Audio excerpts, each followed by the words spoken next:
Aboriginal people, he said, are genetically different than white people. And then he said, I'm not being racist. This is a fact. Aboriginal people are the missing link between Homo erectus and Homo sapiens. And I just went, did he just say that?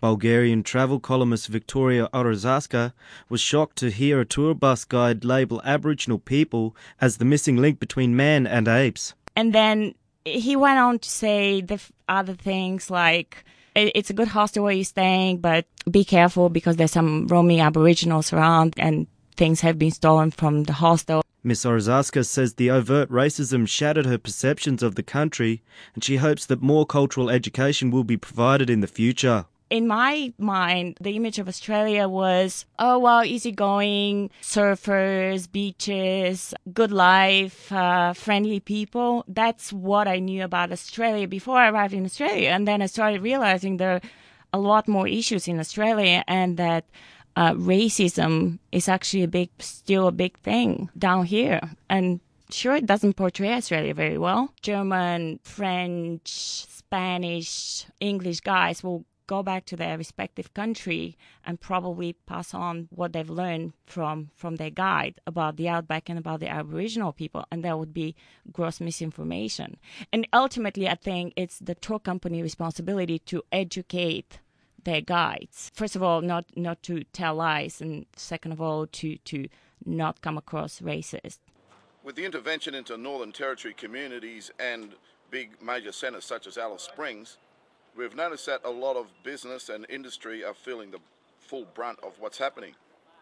One guy who actually is feeling it is Brenton Carroll.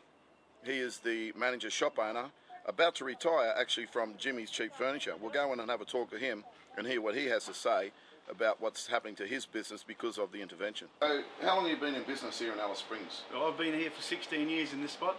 And what's your main customers that come into town, and what sort of goods do you sell? Well, we have across the board here. We've got a lot of furniture sales. We've got clothing, bedding, household goods. You name it, anything for the house. And your customers are your main customers? Well, we have Aboriginal customers here, and we have white customers here as well.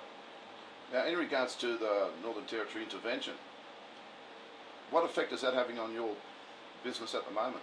Well, it's impossible to take half the money out of the community and still maintain the same level of business. You've got to lose sales. Yeah, so it has affected your business? Of course. I believe it might have affected other people as well. Not that I don't know that, but I'm only imagining you take half the money out of the economy, what happens to small business? Trouble. Yeah, because of those little vouchers, the food vouchers and the clothing vouchers and that, you guys aren't making as much money as you were before? Well, there are no vouchers coming here. They mainly go to the larger stores. So what is the main sort of merchandise that you do sell to the remote people and the Aboriginal people living in town? Well, bedding is very strong. At certain times of the year, warm clothing. As of now, we'll start to sell a lot of warm clothing because of the weather's changing. Being here for 16 years, I think we've proved a point that we were accepted with our prices and our approach to the business. You know, you don't last that long unless you're doing something correct. That was Brenton Carroll. He is the store manager and owner of Jimmy's Cheap Furniture, which is open at the moment. Due to the intervention, it may be closed very shortly.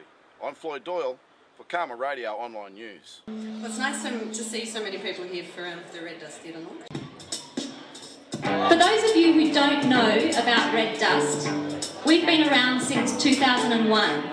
We're a non-profit professional theatre company set up by people with a vision to develop a professional theatrical arts industry in Central Australia. Red Dust Theatre produces original works of theatre with Central Australian theme and flavour. That's what we pride ourselves in. Original works from here, about here, for you, the people of here. Our productions since inception are now getting too numerous to individually name. Our highlights include performances at the Adelaide International Festival, Sydney Short and Sweet Festival, each of the Alice Desert Festivals since it began, and many performances at Araluen Theatre. We've also toured the Northern Territory. Last year we embarked on our first Northern Territory tour. Our sights are now set on sharing the unique stories of Central Australia with the rest of Australia, as well as our local community and ultimately the international community. We think the stories from here need to be shared with the whole world.